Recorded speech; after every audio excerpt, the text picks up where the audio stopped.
नमस्कार दोस्तों, स्वागत है आप सभी लोगों का स्टडी ग्लोस पर। रिसेंटली आप लोगों को पता होगा कि 3 मई को वर्ल्ड प्रेस फ्रीडम डे को सेलिब्रेट किया गया था और उसी दिन एक इंडेक्स भी जारी किया गया जिसका नाम है वर्ल्ड प्रेस फ्रीडम इंडेक्स, जिसमें यह बताया जाता है कि किस देश की प्रेस जो है वो कितनी स्वतंत्र है, कितनी फ्री है अपनी न्यूज को पब्लिश करने के लिए। आप सोच रहे होंगे कि सर आपने इस लेक्चर को लाने में बड़ी देरी कर दी। रिसेंटली क्या हुआ कि एक स्टेटमेंट जो है वो जारी हुआ सुप्रीम कोर्ट के द्वारा और उसी के बाद मुझे लगा कि ये लेक्चर जो है वो जरूर लेना चाहिए। मैं आप लोगों से वादा करता हूं कि इस लेक्चर में आपको कुछ अलग जो है वो सीखने को मिलेगा, आप बहुत कुछ जो है वो यहां से सीख के जाएंगे। रिसेंटली एक स्टेटमेंट जारी किया गया जिसमें लिखा गया कि it depends on who is giving the rating. Depends मतलब कि जिसने इस इंडेक्स को बनाया है वो टोटली उसी पे डिपेंड करता है कि ये किस प्रकार से अपनी रेटिंग करता है। हम लोग कई बार कहते हैं कि जब आप किसी इंसान के बारे में सोचते हैं तो आपके माइंड में कई सारे प्रिविलेजेस जो है, पूर्वाग्रह वो बने हुए रहते हैं। आप उसी के आधार पर जो है उस व्यक्ति का पूरा मेजरमेंट कर लेते हैं कि यार व्यक्ति कैसा होगा। अगर आपने पहले कभी सुना है कि यार ये व्यक्ति जो है खराब है और जब आप उससे मुलाकात करते हैं तो आपके दिमाग में भी वही इमेज जो है वो क्रिएट हो जाती है कि यार ये व्यक्ति खराब ही होगा। इसीलिए सुप्रीम कोर्ट ने एक रिसेंटली जो है वो एक स्टेटमेंट जारी किया कि कहा कि इनके ऊपर डिपेंड करता है कि कैसे जो है वो रैंकिंग करते हैं। चलिए शुरुआत करते हैं हम लोग आज के बहुत बेहतरीन सेशन की। जैसा कि आप लोग को पता है कि इंडिया की जो रैंक है वो 161 है और भारत को जो लॉस हुआ है वो 10 प्लस का हुआ है। 11 जो रैंक है वो भारत की यहां पर गिर चुकी है। 161वां रैंक जो है वो भारत को प्राप्त हुआ है। बिल्किस बानो का जो केस था इस पर सुनवाई करते हुए सुप्रीम कोर्ट के जो जज थे उसी के अंदर इस चीज को कंसिडर किया गया और वहां पर जिक्र किया गया प्रेस फ्रीडम इंडेक्स की। बिल्किस बानो का केस आप लोगों को जरूर पता होगा, है ना। हम लोग इस पे डिस्कस नहीं करेंगे, हम लोग बात करने वाले हैं प्रेस फ्रीडम इंडेक्स पर। चलिए सबसे पहले हम लोग देखेंगे सॉलिसिटर जनरल के बारे में। तुषार मेहता अभी जो है वर्तमान के अंदर है। सॉलिसिटर जनरल होते हैं जो कि अटॉर्नी जनरल के बिल्कुल इनको सहायता करते हैं। तो तुषार मेहता जो है वो सॉलिसिटर जनरल है, अटॉर्नी जनरल की हेल्प करते हैं। उन्होंने रिसेंटली यही जो है वो बयान दिया कि भारत जो है वो 161वें देश पे है और भारत के साथ में कहीं ना कहीं कुछ ना कुछ जो है वो यहां पर पूर्वाग्रह के साथ में ये इंडेक्स जो है वो जारी किया गया है। अब सुप्रीम कोर्ट इतनी बड़ी बात कह रहा है तो इसमें कुछ ना कुछ बात होगी ही। चलिए जिक्र करते हैं इसके बारे में। यूपीएससी के लिए एक अल्टीमेट स्ट्रेटेजी कोर्स जो है वो बनाया गया है 2023 और 2024 के स्टूडेंट्स के लिए जो कि बहुत बेहतरीन तैयारी करना चाहते हैं। वेरोनिका मैम के द्वारा 199 के अंदर एक कोर्स को डिजाइन किया गया है। 4 सेशंस इसके अंदर होंगे, overview, prelims, mains and interview. Answer writing जो है सेशन इसमें रखा गया है और आप लोगों को कूपन कोड यूज करना है यूपीएससी 2024। बहुत बेहतरीन कोर्स जो है इसको डिजाइन किया गया है। चलिए सीधा ले चलते हैं आप लोगों को रिपोर्टर्स विदाउट बॉर्डर की वेबसाइट के ऊपर। वहीं पे आप लोगों को ये कुछ कंटेंट जो है वो देखने को मिलेगा। हम लोग वहीं से ऑथेंटिक कंटेंट जो है कंटेंट उसी को हम लोगों ने वहां से उठाया है।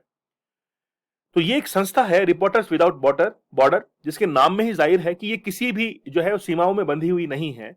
मतलब अपने जब भी इंडेक्स को जारी करेगी तो ये बिल्कुल फ्री होकर जारी करेगी। लेकिन इन्होंने कहा है कि बेसिकली जो जर्नलिज्म है वहां पर जो फेक कंटेंट है उसके कारण देशों की रैंक जो है वो गिर जाती है। रिसेंटली 21st एडिशन जो है वो इसका रिलीज किया गया है और उसके अंदर यह बताया गया है कि टोटल 180 कंट्रीज थे और उसके अंदर से डिफरेंट कंट्रीज को डिफरेंट रैंक जो है वो प्राप्त हुई है, मिली है। यहां पर 2023 की बात करें तो जब भी किसी कंट्री को मेजर करते हैं तो उसको एक रैंक जो है वो दी जाती है। जैसे हम लोग बात करें कि 4.4% कंट्रीज जो है वो गुड सिचुएशन के अंदर है यहां पर, यानी कि अगर कंट्रीज की बात करें तो 8 कंट्रीज है। अगर हम लोग सेटिस्फैक्ट्री सिचुएशन की बात करें तो 44 कंट्रीज हैं। अगर परसेंटेज में बात करें तो 24.4% है। अगर प्रॉब्लमेटिक सिचुएशन की बात करें तो 55 कंट्रीज हैं। डिफिकल्ट सिचुएशन की बात करें तो 42 है और वेरी सीरियस की बात करें तो 31 है। आप लोग सोच रहे होंगे कि सर इंडिया किस में है, ये बताइए। देखिए यहां पर रैंक को मैं थोड़ा सा और क्लैरिफाई कर देता हूं कि यहां पर वेरी सीरियस, फिर है डिफिकल्ट, फिर है प्रॉब्लमेटिक, फिर है सेटिस्फैक्ट्री और फिर है गुड। तो इंडिया गुड में तो रहेगा नहीं, सेटिस्फैक्ट्री में रहेगा नहीं, यहां पर रहेगा नहीं, क्या डिफिकल्ट में रहेगा? तो थोड़ा सा यहां पे सोचने वाली बात है। देखिए पहले मैं आपको पॉइंट्स बता देता हूं।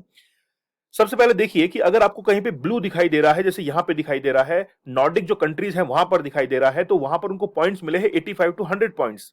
सेटिस्फैक्ट्री में आप लोगों को दिखाई देगा कि 70 टू 85 पॉइंट्स हैं।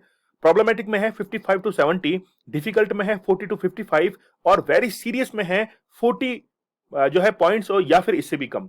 एक मैप मैं आप जो है दिखाता हूं आप लोगों को। आपको बड़ा आश्चर्य होगा कि भारत को पूरी तरीके से जो है वो लाल कर रखा है और यहां पर बड़ी सोचने वाली बात है कि ये मैप जो है वो वर्ल्ड प्रेस फ्रीडम इंडेक्स के साथ में ही रिपोर्टर्स विदाउट बॉर्डर ने ही जारी किया है। और यहां पर आपकी इंडिया का मैप देखिए किस तरीके से जो है इन लोगों ने इंडिया का मैप जो है पीओके वाले एरिया को, अक्साई चीन वाले एरिया को किस तरीके से जो है यहां पर अलग से नॉमिनेट किया है।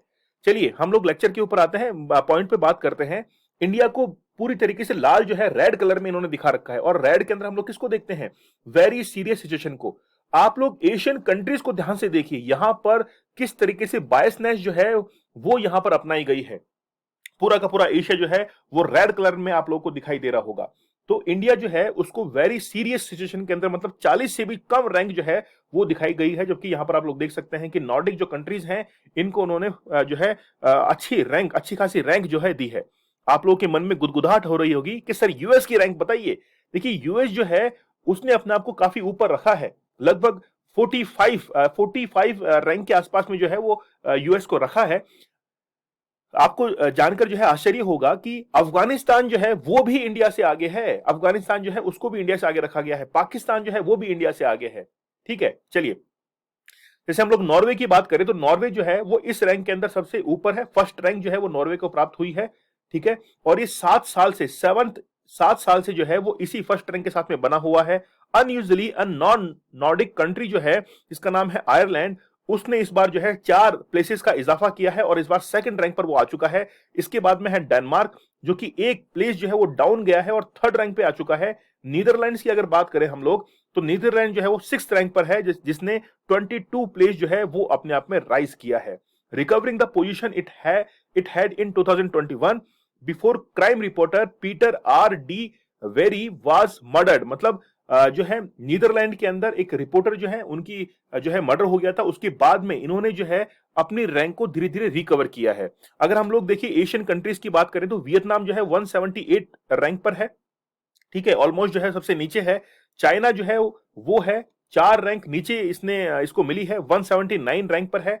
जबकि हम लोग नॉर्थ कोरिया की बात करें जिसके अंदर प्रोपेगेंडा जो कंटेंट है वो जो है वो आपको ज्यादातर दिखाई मिलता है, तो नॉर्थ कोरिया जो है वो सबसे लास्ट में है 180।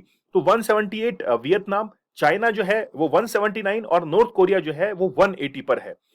यहां पर आप लोग देख सकते हैं कि पूरे की पूरी मैप में नॉर्वे, डेनमार्क और आयरलैंड ये सबसे ऊपर है, ये बेस्ट कंट्रीज है। जबकि नॉर्थ कोरिया, चाइना और वियतनाम इनको सबसे लास्ट लिस्ट रखा गया है। भारत के लिए क्या रैंक है और इतनी पीछे क्यों आई है? ताज्जुब की बात है कि इंडिया जो है वो 161 रैंक पर है। 11 जो प्लेसेस है इसका नुकसान हुआ है। काफी सीरियस कंडीशन में भारत जो है उसको रखा गया है। रीजन जानना चाहेंगे आप लोग? रीजन ये है कि भारत के अंदर जो गोदी मीडिया है, यानी कि ये लिखा गया है बाकायदा, ये स्क्रीनशॉट जो है वो रिपोर्ट का ही है जिसमें लिखा गया है कि मिनिस्टर मोदी जो है उनके अंडर में ही पूरा जर्नलिज्म जो है वो काम करता है। वो पार्शियलिटी करता है किसी दूसरे मीडिया हाउसेस के साथ में। वो हमेशा प्रेशर में रखता है मीडिया हाउसेस को कि वो उन्हीं की जो है अच्छी अच्छी न्यूज, पॉजिटिव न्यूज जो है उसको पब्लिश करे। तो मैंने आप लोगों के लिए जो भी हिंदी के अंदर कंटेंट को कंज्यूम करना चाहते हैं उसके लिए हिंदी में मैंने नीचे लाइन भी लिख दी है कि भारत में प्रधानमंत्री मोदी के करीबी कुलीन वर्गों द्वारा मीडिया पर कब्जा करने से बहुलवाद खतरे में पड़ गया है। जैसे आप लोग देखते हैं एनडीटीवी। एनडीटीवी किसका है? एनडीटीवी किसका है? अडानी का है।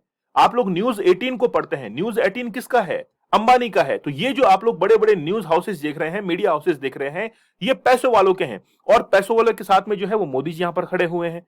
ये मैं नहीं कह रहा हूं, ये रिपोर्ट के अंदर बाकायदा लिखा हुआ है। यहां तक कि टर्की के बारे में भी लिखा हुआ है कि टर्की में किस तरीके से जो है वो फेक जर्नलिज्म जो है वो एक कारण बन चुका है कि टर्की की रैंक जो है वो भी कहीं ना कहीं नीचे आई है।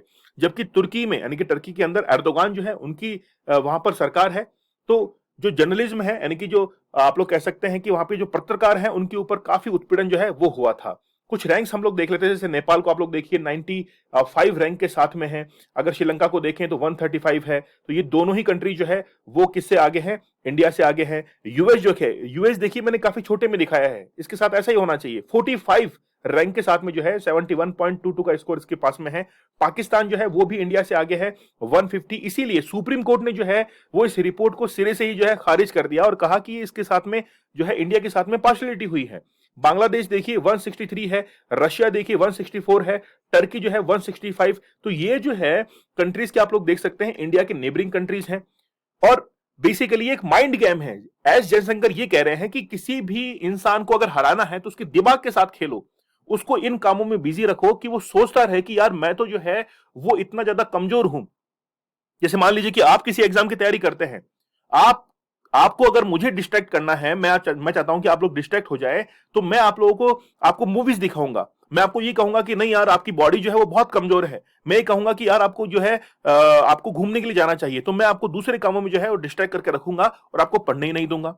तो बेसिकली एस जयशंकर ये कह रहे हैं कि ये बेसिकली माइंड गेम जो है वो किया जा रहा है हमारे साथ में। वर्ल्ड प्रेस फ्रीडम इंडेक्स में यही हुआ है।